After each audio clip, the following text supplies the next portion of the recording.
السلام علیکم ناظرین، پروگرام آج کا پاکستان اور میں ہوں آپ کا میزبان بلال خان۔ سب سے پہلے بات کر لیتے ہیں وزیر اعظم شہباز شریف کا عالمی اقتصادی فورم کے اختتامی سیشن سے جو خطاب تھا اس کو ذرا سا آج ملحوظ خاطر رکھیں گے، زیر بحث لانے کی کوشش کریں گے۔ اور انہوں نے کہا کہ یوکرین جنگ کی وجہ سے عالمی سطح پر جو اشیاء کی قیمتیں ہیں اس میں اضافہ ہوا۔ پھر دوسری وجہ یہ بتائی انہوں نے کہ جو موسمی تبدیلی تھی اس کی وجہ سے پاکستان بری طرح جو ہے متاثر ہوا ہے، جبکہ 2022 کے اندر جو موسمیاتی تبدیلی تھی اس کی وجہ سے پاکستان کے اندر تباہی بھی برپا ہوئی ہے۔ ساتھ ساتھ یہ بھی کہا کہ فلسطین کے اندر جو قیام امن ہے وہ دنیا کے بہتر مستقبل کے لیے انتہائی ضروری ہے، جبکہ ساتھ ساتھ کچھ جو ڈیولپمنٹس کرنے جا رہے ہیں اس پر بھی ہم گفتگو کر لیتے ہیں۔ وزیر اعظم نے یہ بھی کہا کہ ہم وسیع پیمانے پر اصلاحات کرنے جا رہے ہیں، ہمارے سامنے مہنگائی کا شدید ایک بڑا مسئلہ ہے جس کو سب سے پہلے ٹیکل کرنا ہے۔ قرضوں کا جو جال ہے وہ موت کا پھندا بن چکا ہے اور پاکستان کے اندر سیلاب نے معیشت پر گہرے اثرات چھوڑے، جبکہ یہ بھی کہا کہ سعودی عرب سمیت دوسرے ممالک نے پاکستان کی بھرپور مدد کی اس وقت بھی اور ابھی بھی۔ ذرا سا زیر بحث لے کر آتے ہیں کہ سعودی انویسٹمنٹ جو آ رہی ہے اس کو کس طرح سے یہاں پر کارآمد ثابت کیا جائے گا، یہ تمام چیزیں ہیں۔ لیکن ایک طرف جو اصل مسئلہ ہے اس کو آج ڈسکس کرنا انتہائی ضروری ہے کہ کیونکہ جو میرے معزز مہمان ہیں وہ اس کے اوپر مہارت رکھتے ہیں تجزیہ دینے میں۔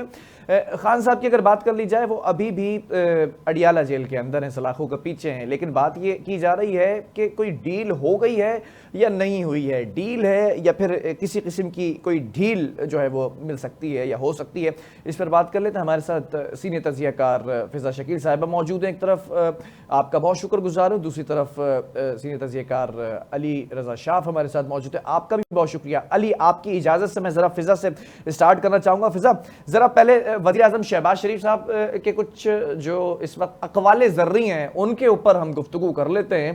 جو انہوں نے سب سے پہلے یہ بات کہی کہ یوکرین کی جنگ کی وجہ سے عالمی سطح پر اشیاء کی قیمتوں میں اضافہ ہوا، پھر موسمی تبدیلی کو آج سب سے بڑا مسئلہ سمجھا جا رہا ہے اور اس کی وجہ سے پاکستان کی معیشت بڑی ڈوبی ہے، کیونکہ جو تباہ کاریاں ہوئیں اس کے بعد اکانومی کا پہیہ اور سلو ڈاؤن ہو گیا۔ کیا یہ چیزیں، کیا یہ جو اس وقت فیکٹرز بتائے گئے ہیں پی ایم صاحب کی جانب سے، کیا یہ جسٹیفائیبل ہیں؟ اس پہ ذرا کامنٹ کیجئے گا۔ جی بہت شکریہ Bilal, thank you very much for inviting me. وزیر اعظم صاحب نے جو باتیں کی ہیں اصولی طور پہ تو ان سے آپ ڈس ایگری نہیں کریں گے، لیکن مسئلہ جو ہے نا وہ اصول کا نہیں ہے، مسئلہ اپلیکیشن کا ہے۔ پاکستان میں رہنے والے ماہرین پچھلے کوئی 20-25 سال سے اس بات کا رونا رو رہے تھے کہ موسمیاتی تبدیلی جو ہے وہ اوور آل امپیکٹ چھوڑ رہی ہے پوری دنیا کی اکانومی پہ۔ پاکستان ان بدقسمت ملکوں میں شامل ہے کہ جو انڈائریکٹلی افیکٹ ہوتا ہے اور بہت شدید ہوتا ہے، لیکن جناب ہمیں تو ہر کام آخری منٹ پہ کرنے کی عادت رہی ہے، یا آپ بھی جانتے ہیں، آپ کے دوسرے دوست بھی جانتے ہوں گے یقیناً۔ تو اس کے بارے میں ہمیں کوئی خاص تیاری حکومتی سطح پر کبھی بھی نظر نہیں آئی۔ ہاں، آپ کے انٹلیکچوئلز، آپ کے دانشور مختلف سطحوں پر یہ باتیں ضرور کرتے رہیں، لیکن اس کا عام عوام تک ابلاغ نہیں ہو پایا، اس کی سنگینی کا اندازہ نہیں ہو پایا۔ دوسری بات جو یوکرین کے حوالے سے ہمارے وزیر اعظم صاحب نے کی ہے، بالکل ٹھیک ہے جی، ہوتا ہوگا، یہی ہوا ہوگا، لیکن آپ بتائیں آپ نے کیا تبدیلی محسوس کی اپنی اسٹریٹجی میں، اپنی ایپلیکیشن آف پالیسیز میں؟ کوئی بڑا کام ہمیں اس طرح سے تو کسی سیاسی پارٹی کے ایجنڈے پہ نظر نہیں آیا۔ یعنی کہنے اور کرنے میں بلال ہمیں تمام سیاسی قائدین کے بڑا تضاد نظر آتا ہے۔ باتیں بڑی اچھی اچھی کروا لیں آپ، لیکن معذرت کے ساتھ ایپلیکیشن ہمیں عام سطح پر ذرا کمزور نظر آتی ہے۔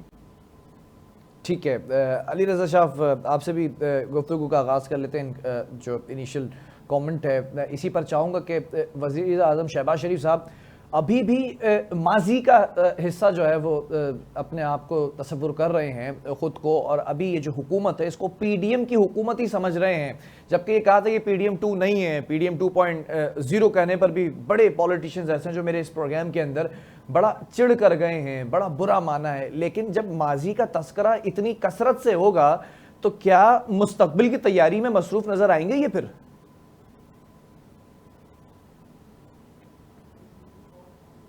علی آپ کا مائک آئے گا میوٹ ہوا ہے تو اس کو ان میوٹ کیجیے گا. جی اب آواز آ رہی ہے, آپ جی مجھے سن پا بالکل رہے ہیں؟ کنٹینیو کیجیے گا.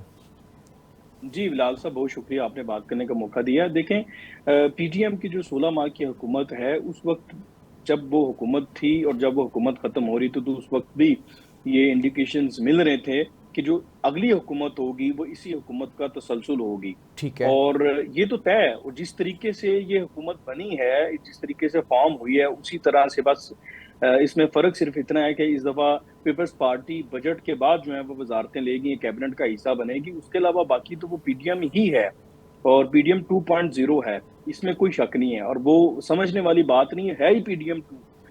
اور اسی طریقے سے جو ہے وہ انہوں نے کام کرنا ہے. باقی ابھی آپ نے وزیر اعظم صاحب کی بات کی, یوکرین والے جو معاملات ہیں اور اس کو ماضی میں سے نہیں نکل پا رہے.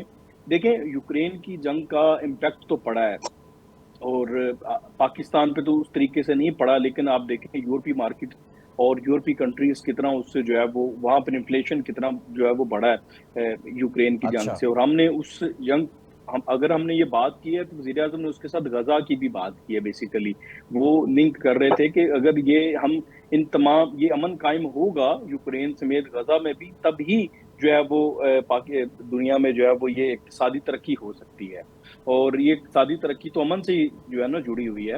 اور بیسیکلی یہ جو اس کے پیچھے جو اسٹالورٹس ہیں یا جو پیچھے لوگ بیٹھے ہوئے ہیں, جو اسٹیبلشمنٹ بیٹھی ہوئی ہے, چند ایک لوگ ممالک ہیں جو کہ اس چیز کو کنٹرول کرتے ہیں. دیکھیں اگر امریکہ چاہے تو یوکرین کی جنگ بھی رک سکتی تھی, لگتی نا, وہاں پہ یہ مسائل اتنے بڑھتے ہی نا, ٹھیک ہے. اور اسی طرح سے غزہ میں بھی اگر امریکہ اسرائیل سے پیچھے ہٹ جائے تو غزہ میں بھی امن قائم ہو جائے. تو ہم نے انڈائریکٹلی تو ان کو بھی ایک پیغام دیا ہے کہ بھائی آپ تھوڑا سا جو ہے نا اس طرف دیکھیں. آپ اقتصادی ترقی, آپ جو دنیا کی ایک اقتصادی ترقی ہے, پاکستان ایک تھرڈ ورلڈ کنٹری ہے, ہمارے جو تمام مسائل ہیں وہ انہی تمام چیزوں کے ساتھ جڑے ہوئے ہیں.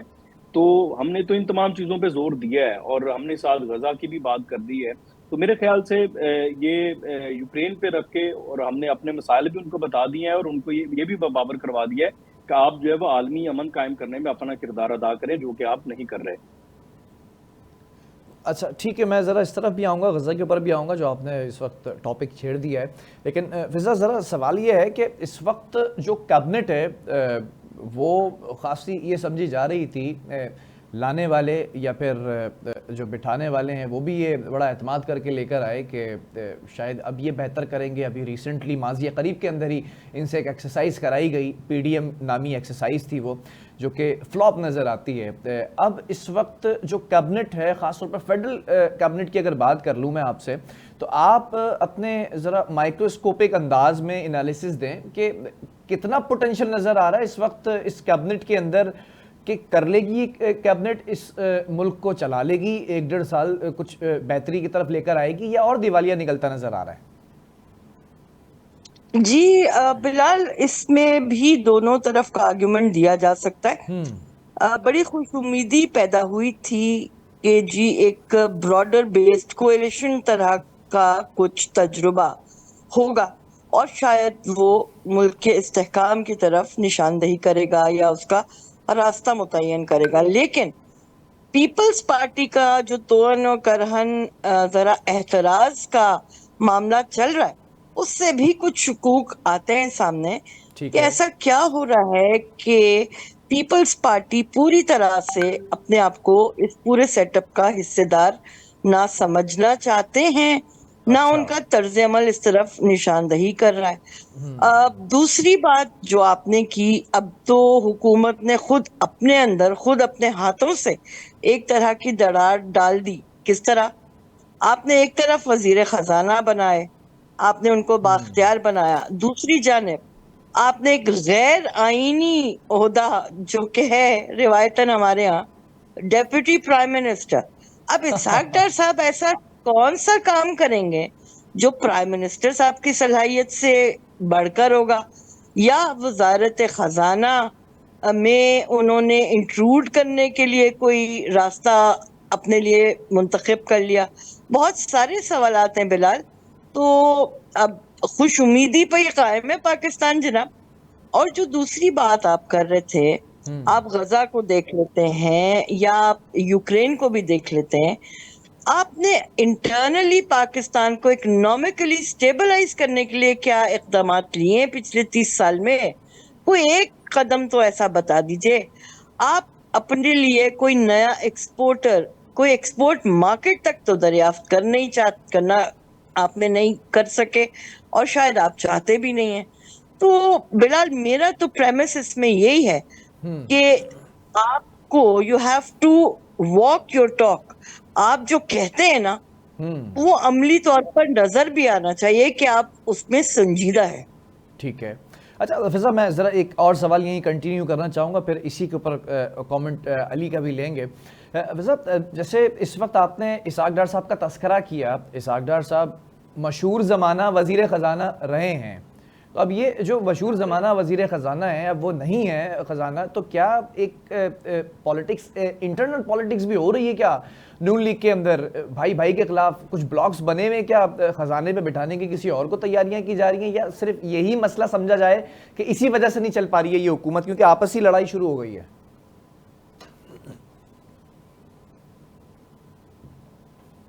بلال، یہ سوال آپ نے مجھ سے کیا یا علی سے؟ جی میں نے آپ سے کیا یہ سوال. اب بلال، جس طرح میں نے نشاندہی کی کہ ہر چیز بالکل پرفیکٹ تو نہیں ہے، اور یہ جس طرح کے اقدامات ہو رہے ہیں ان سے ان شکوک کو مزید تقویت ملتی ہے. کیونکہ اسحاق ڈار صاحب کی اگر آپ پی ڈی ایم گورنمنٹ میں پرفارمنس دیکھیں تو جس طرح کا ان کو اکنامک گرو ثابت کرنے کی کوشش کی گئی تھی اپنے گزشتہ دور میں، تو ہو سکتا ہے کہ شاید انہوں نے بہت کچھ کرشمات کر لی ہوں، لیکن پچھلی دور حکومت میں ہمیں ان کی جانب سے ایسا کوئی بڑا کام نظر نہیں آیا جس پر یہ تاثر مزید تقویت حاصل کرتا کہ وہ بہت بڑے واقعی کوئی گیمکری کر سکتے ہوں گے اکنامک فرنٹ پہ. تو اب ان کو اس طرح کا ایک عہدہ دے دینا، اس سے کیا نشاندہی ہو رہی ہے؟ میرے لیے تو اس سے یہی نشاندہی ہو رہی ہے کہ every thing is not correct, کہیں کوئی گڑبڑ ضرور ہے. ٹھیک ہے، بڑا ویلڈ پوائنٹ ہے، بڑا وزن ہے آپ کے اس جملے کے اندر کہ کہیں نہ کہیں کچھ گڑبڑ ضرور ہے. علی، ذرا اس گڑبڑ کا خلاصہ آپ کریں گے کہ خزانے کے اوپر اگر مشہور زمانہ شخصیت نہیں بیٹھی ہیں اس بار، تو کیا یہی تو اس حکومت کے خدا نہ خواستہ اگر کچھ آگے مسائب ہوتا ہے اور ڈوبنے کی خبریں آ جائیں تو کیا یہی وجہ تو نہیں بنے گی کہ بھائی بھائی سے لڑ گیا؟ ایسی کوئی خبریں ہیں آپ کے پاس؟ دیکھیں، میرے پاس بالکل ڈیفرنٹ خبریں ہیں. ابھی جو فضا صاحبہ نے ذکر کیا ہے اس سے بالکل مختلف خبریں ہیں. خبریں یہ ہیں کہ بھائی بھائی ایک پیج پر ہیں، اور اس لیے ڈار صاحب جو ہے وہ ڈپٹی پرائم منسٹر بنے ہیں. جی ہاں، وہ سمبولیکلی یہ عہدہ ہے. اس عہدے میں کوئی اختیارات تو نہیں ہے کیونکہ آئین میں تو اس طرح کا عہدہ نہیں ہے، آپ کو بھی پتہ ہے. اگر اس عہدے میں کوئی اختیارات ہوتے تو پھر ڈیفینیٹلی ایڈوائس صدر کے پاس جاتی، صدر سائن کرتے، صدر کو بھی لیا جاتا، اس میں آئینی عہدہ ہوتا. تو آپ کو پتہ ہے یہ ایک سمبولک عہدہ ہے اور وہ صرف پولیٹیکلی ایک گیننگ کے لیے کیا گیا ہے. ایک سیم پیج پہ اس لیے ہے کہ وہ اس لیے یہ عہدہ کریٹ کیا گیا، یا وہ پہلے کا کریٹ شدہ تھا، انہوں نے اس کے اوپر جو ہے وہ اسحاق ڈار صاحب کو بٹھا دیتے ہیں. اور اسحاق ڈار صاحب کو یہاں پر بٹھانے کا مقصد ایک اور ہے، وہ یہ دیکھیں اسحاق ڈار صاحب ڈپٹی پرائم منسٹر کا مطلب آپ سمجھ لیں سینئر منسٹر ہی ہوتا ہے، ٹھیک ہے. اور سینئر منسٹر کے پاس تھوڑے سے اختیارات اس طریقے سے ہوتے ہیں کہ وہ دیگر جو منسٹریز ہیں ان میں انٹروین کر سکتا ہے، وہ پوچھ سکتا ہے، ٹھیک ہے، مداخلت کر سکتا ہے. اس کے پاس تھوڑا سا وہ اخلاقی جواز اور پروفیشنل جواز آ جاتا ہے. میرے خیال سے وہ اس سینس میں بنایا گیا ہے. چلو جو خزانہ کا ہی معاملہ ہے نا بیسیکلی، تو خزانہ کی جو وزارت ہے اس کے جو ٹیکنیکل پوائنٹس ہیں وہ دیکھیں گے اپنا اورنگزیب صاحب، لیکن ڈار صاحب جو ہیں وہ اس کے جو تھوڑے پولیٹیکل اسپیکٹس ہیں، دیگر کچھ اپنے ایکسپیرینسز ہیں پریویس، ان کو ساتھ ساتھ جو ہے وہ لے کے چلیں گے. تو یہ جو ہے وہ ایک پیج پہ ہیں اور یہ پلانڈ ہے. سب کچھ پلانڈ سے مراد ہے کہ سب کے مشورے سے تمام سٹیک ہولڈرز، پولیٹیکل اور نان پولیٹیکل، تمام سٹیک ہولڈرز کی مشاورت سے یہ ہوا ہے جہاں تک میری انفارمیشن ہے. اور اس کے علاوہ چونکہ پیپلز پارٹی نے کیبنٹ کا حصہ بننا ہی بننا ہے، اور یہ جو گورنمنٹ ہے یہ نون لیگ نے لی ہی اس شرط پر تھی کہ پیپلز پارٹی کیبنٹ کا حصہ بنے گی. پیپلز پارٹی ویٹ کر رہی ہے ایک تو آئی ایم ایف کے پیکیج کا اور اس کے بعد بجٹ کی منظوری کا. بجٹ کے بعد پیپلز پارٹی نے کیبنٹ میں آنا ہی آنا ہے. چونکہ پیپلز پارٹی کی نظر ہے وزارت خارجہ پر تو اسحاق ڈار صاحب ہو سکتا ہے کیونکہ آپ ان کو اتنا ایکٹیو دیکھ بھی نہیں رہے، اور وہ ایران کے معاملے بھی آپ نے دیکھا، اس سے پہلے بھی ایک دو ایسی ہیپننگز ہوئی تھی جس کے اوپر وزارت خارجہ یا وزیر خارجہ کا فرنٹ پر آنا بہت ضروری تھا، لیکن وہ نہیں آئے تھے، وہ اتنا انٹرسٹڈ نہیں تھے. تو یہ وزارت خارجہ جہاں تک مجھے لگتا ہے یہ خالی ہونی ہے، اور اس پہ پیپلز پارٹی کو وہ دینی ہے انہوں نے. اور یہاں وہ ہنا ربانی خر صاحبہ آئیں گی، یا آصفہ بھٹو بھی آ سکتے ہیں، بلاول بھٹو بھی اس کے اوپر آ سکتے ہیں. تو یہ اس لیے بھی عہدہ وہ بنایا کہ چلو ڈار صاحب کے پاس پہلے سے ایک ہوگا، وہ ادھر ڈپٹی پرائم منسٹر ہے، تو یہ جب خالی کرنا پڑے گا تو ایٹ دی اسپاٹ اس کو خالی کر دیا جائے گا، اور یہ جو وزارت ہے وزارت خارجہ یہ پیپلز پارٹی کو دے دی جائے گی. جیسے یہ بجٹ پاس ہوگا اس کے بعد آپ دیکھیں گے پیپلز پارٹی کیبنٹ کا حصہ بنے گی. تو مجھے یہ تمام جو یہ اسپیکٹس لگتے ہیں، یہ بھی ایک بڑی سنسنی خیز خبر ہے. علی ذرا میں آپ کے ہی سوال سے ایک سوال نکال کر آگے بڑھنا چاہوں گا اور اس گفتگو کو آگے بڑھاتے ہیں. آپ نے کہا کہ دونوں بھائی ایک پیج پر ہیں، ٹھیک ہے، قائد نون لیگ بھی اور جو اس وقت وزیر اعظم پاکستان ہے وہ ایک پیج پر ہیں، بقول آپ کے تھوڑی دیر کے لیے مان لیتے ہیں ایک پیج پر ہیں، فضا کی بات کو یہاں پر رد کر دیتے ہیں. اگر ایک پیج پر ہیں تو فضا کی بات سے تو بڑا سپورٹ مل رہا تھا اس حکومت کو کہ اگر حکومت کے اندر پیچیدگیاں بے ضابطگیاں پیدا ہو چکی ہیں یا حکومت نہیں چل پا رہی، تو سمجھا جا سکتا ہے کہ انٹرنل پالیٹکس جو ہے وہ پروان چڑھ رہی ہے.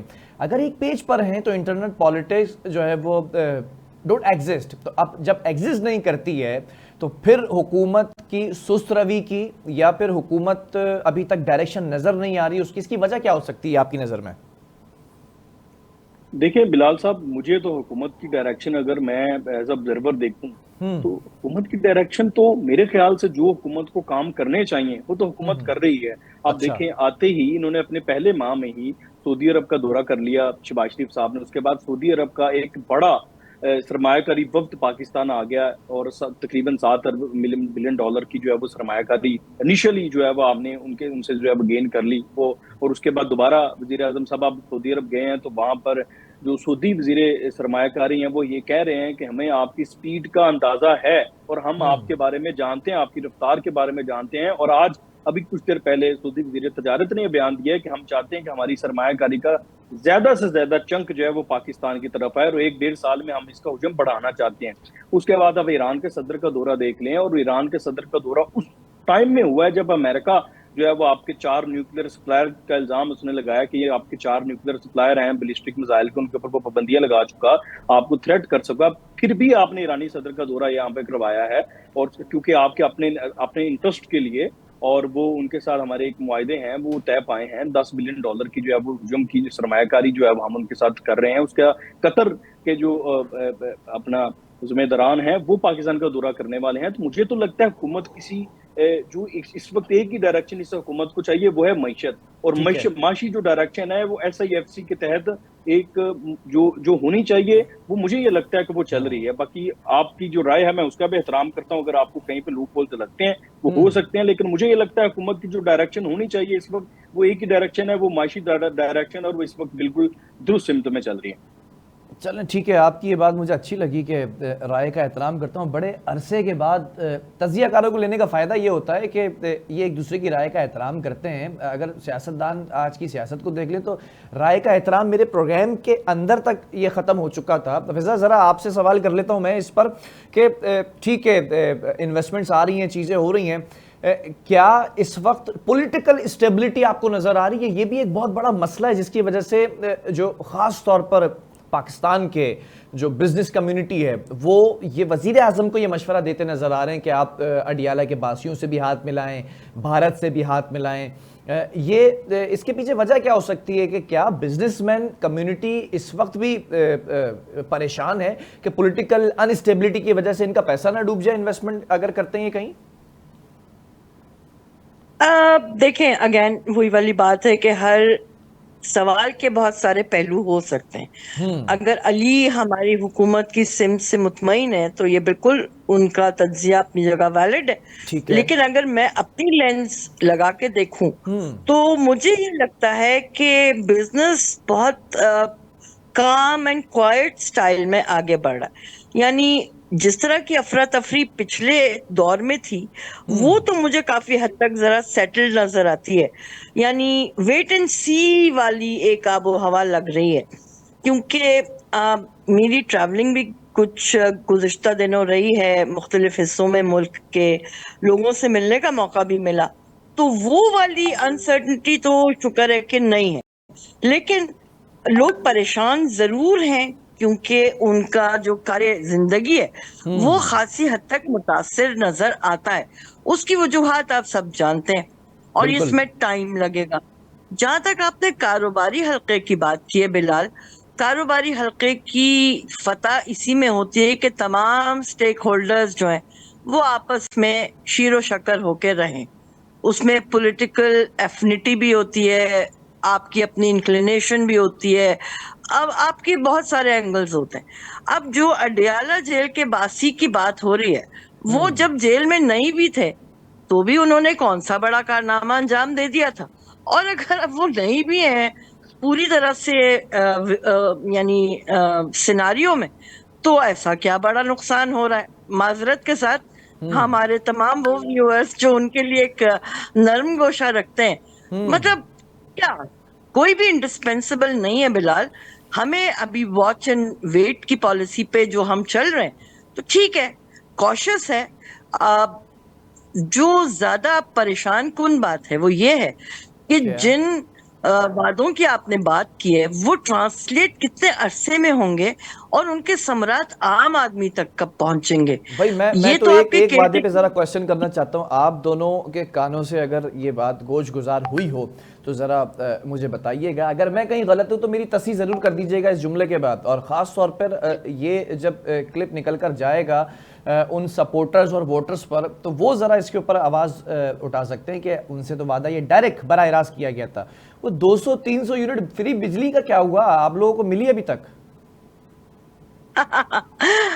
چلیں علی آپ 2 منٹ بعد بلال صاحب علی پہلے آپ جواب دے دیں اس کا. سیاستدان جو ہوتا ہے نا وہ اس کی مثال ایسی ہے کہ وہ ایک بادشاہ کے پاس جب وہ کسی سے وہ ایک کامیڈین میں کہہ سکتا ہوں، ایک پارلیمنی ورڈ ہے، اس کو بلاتا ہے تو وہ اس کو کہتا ہے کہ تم مجھے لطیفے سناؤ، میں تمہیں جائیداد جو ہے وہ پھر وہ اس کو انعامات اس کے لیے اناؤنس کرتا ہے. وہ آپ نے سنا کا بڑا مشہور لطیفہ ہے.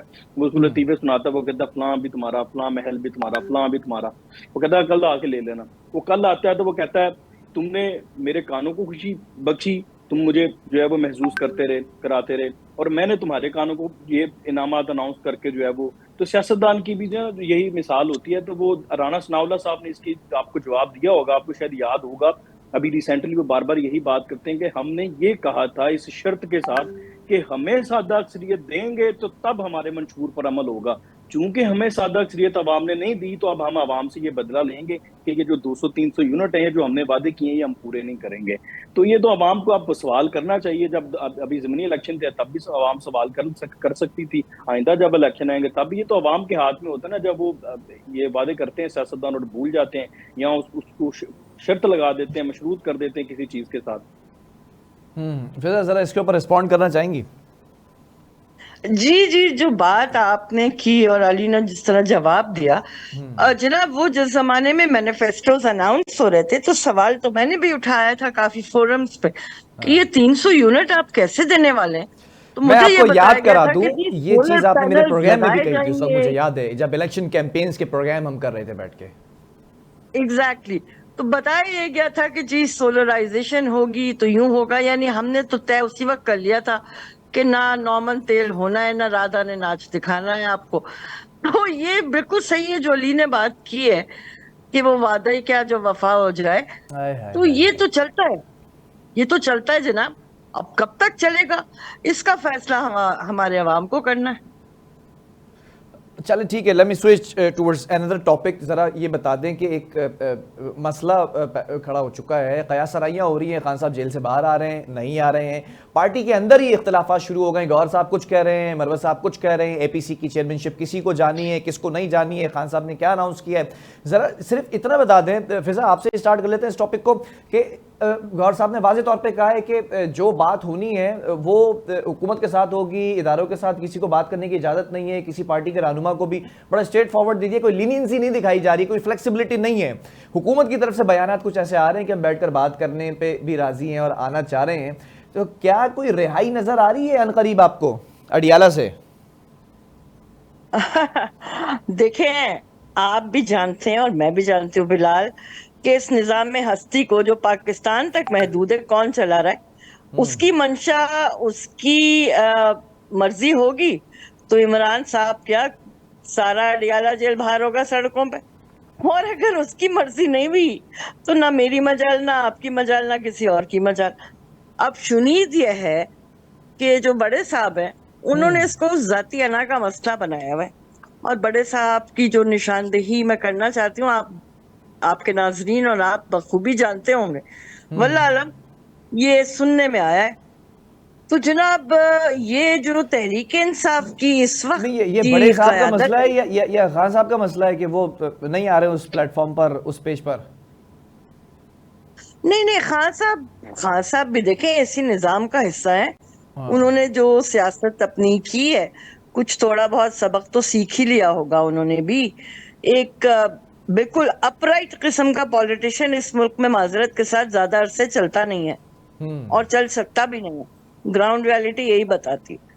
تو کچھ کمپرومائزز انہوں نے بھی سیکھ ہی لیے ہوں گے کرنے، لیکن میرا تو سوال پہلے دن سے یہی ہے کہ خان صاحب نے ایسا کیا بڑا کام کیا جس کی بنیاد پر یہ کہا جائے اور اس بارے میں ریلی کی جائے، اس بارے میں رائے عامہ کو ہموار اور سازگار بنایا جائے، کیا جائے کہ جناب ان کے انسانی حقوق جو ہیں وہ تمام پاکستانیوں سے زیادہ مقدم ہے، اس لیے ان کے سارے مقدمات سے ان کو نجات مل جانی چاہیے۔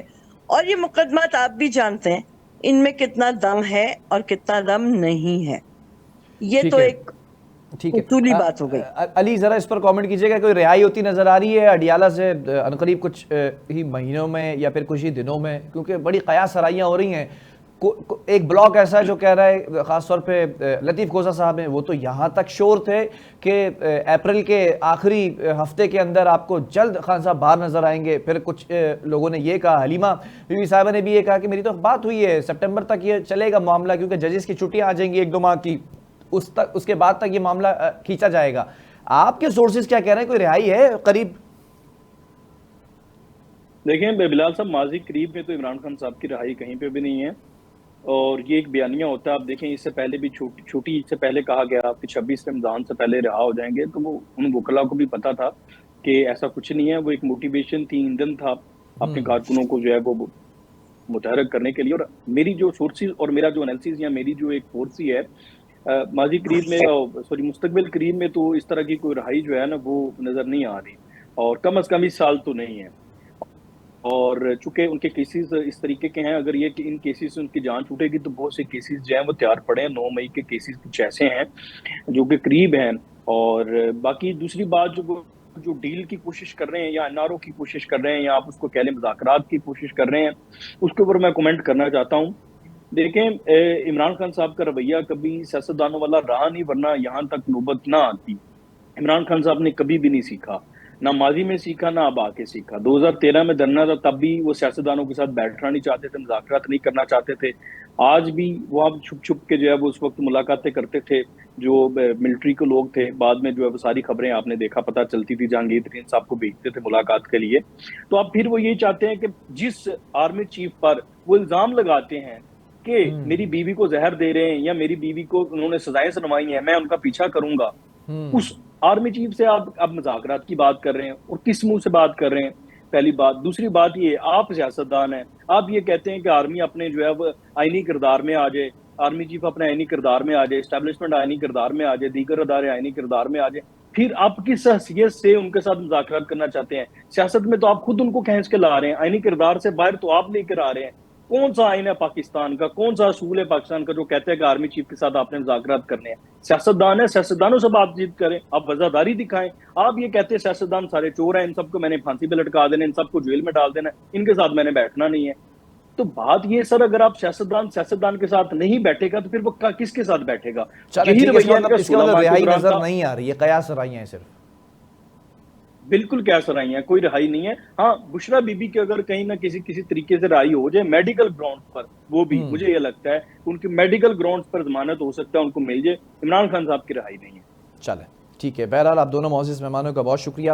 ناظرین، اس وقت موضوع بحث یہ ہے کہ رہائی ہوگی قیدی نمبر 804 کی یا پھر نہیں ہوگی، کیونکہ کچھ بڑے بزرگ یہ بھی لکھتے نظر آئیں اور کہتے نظر آئیں، خاص طور پر سسٹم کے حوالے سے، play with the system with in the system, تو شاید خان صاحب نے ابھی تک یہ کوٹیشن نہیں پڑھی، ان کو پڑھ لینی چاہیے۔ اللہ حافظ۔